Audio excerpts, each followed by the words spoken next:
Welcome to Fantasy Island.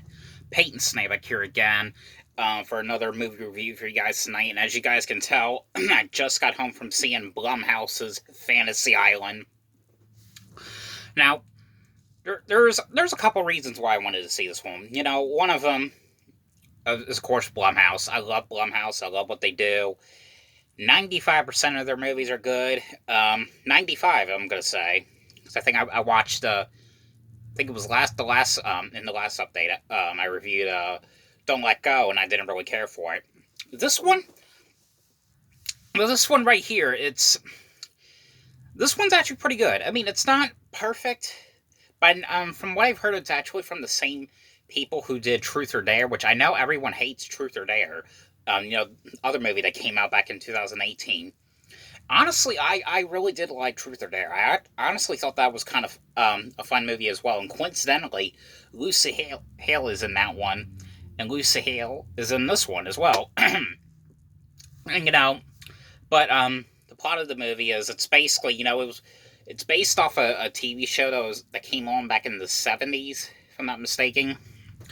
And the premises of the movie is basically it's a group of these people who or these friends. Well, I don't know if they were friends. I don't think they really knew each other, but they went a trip to have a vacation at this island called Fantasy Island, and of course, like this island has some secrets, and Michael Pena is like the he's like the owner of the island, and basically this island can make your fantasies come true, like they're like as you've seen in the trailer. Like, there was one when a girl has a fantasy about getting revenge on a school bully, someone that picked on her back in school. And of course, that fantasy comes true. And of course, she goes and sees a room where it's supposed to be her uh, childhood bully from school. Like you could dump a bucket of water on her, like you could like electrocute them, and it turns out she thinks it's a hologram, but of course it turns out it's really her, and all hell breaks loose at this island, and all these fantasies are actually turning real, and they're not holograms; they're actually real, and it's kind of hard to explain, but hopefully you guys can understand what I'm saying.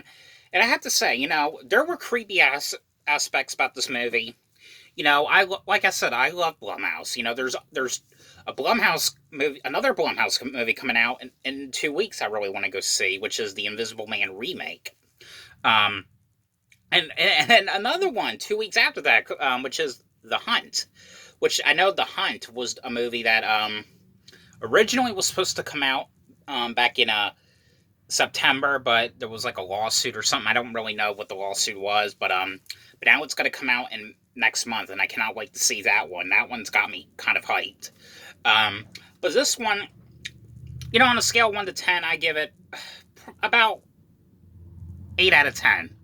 I mean, the movie's not perfect, but so far I'm kind of hearing some negative reviews on this one as well. It's actually not that bad to me. I actually really enjoyed it, but it's not perfect.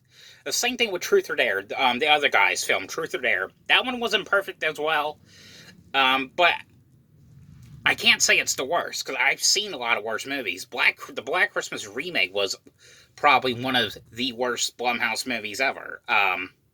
And same thing with Don't Let Go. I didn't really care for Don't Let Go that much, but, I mean, like, everything else that they've done, I mean, has absolutely been good. Like, of course, the new Halloween movie. I love that one. I love Michael Myers.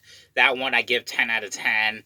And I know I said 9 out of 10, but I'm going to give it 10 out of 10 because the fact that it ended with a cliffhanger, and the fact we're getting 2 more coming out, one coming out this year, and I cannot wait. But I recommend this one. I mean, it's if you like a mystery, like kind of like confusing, because this one kind of does explain everything. Because like the turning, it didn't explain anything at all. I mean, it had a story, but it wasn't. it wasn't explaining itself about like what was going on. It wasn't really explaining like why this was happening, why that was happening. That's why I did not like that one. So I will not get that when it comes out the Blu-ray. I don't even think I want to watch it again because it didn't really explain itself. It had a story, but it wasn't connecting. It wasn't really like, you know, it wasn't explaining itself enough. This movie did, however, and there's some pretty good twists in this movie. The twists are not perfect, and they're not really like 100%, but they were actually good. Um, but I would go see it because I did actually kind of enjoy it. But I hope you guys enjoyed this video. Thanks for watching, and let me know what you guys think about this new Blumhouse movie. And I'll see you guys later. Bye.